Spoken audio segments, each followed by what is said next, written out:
மிகப்பெரிய ஊழல் ஆட்சி.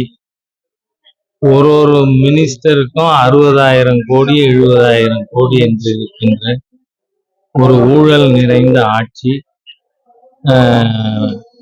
மக்களால் அடித்து விரட்டப்பட்டு நேர்மையான ஒரு நல்ல ஆட்சி மாண்புமிகு பாரத பிரதமர் திரு நரேந்திர மோடி அவர்கள் தலைமையிலான ஒரு ஆட்சி அமையும் என்கின்ற நம்பிக்கை நமக்கு இருக்கிறது.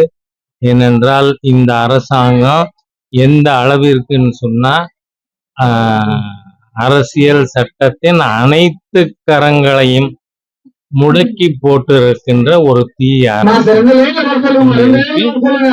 இந்த அரசு நீக்கப்பட வேண்டியது அத்தியாவசியமாகும்.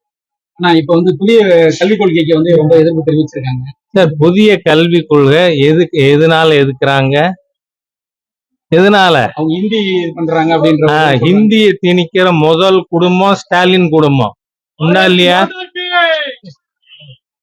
யோசிச்சு பாருங்க.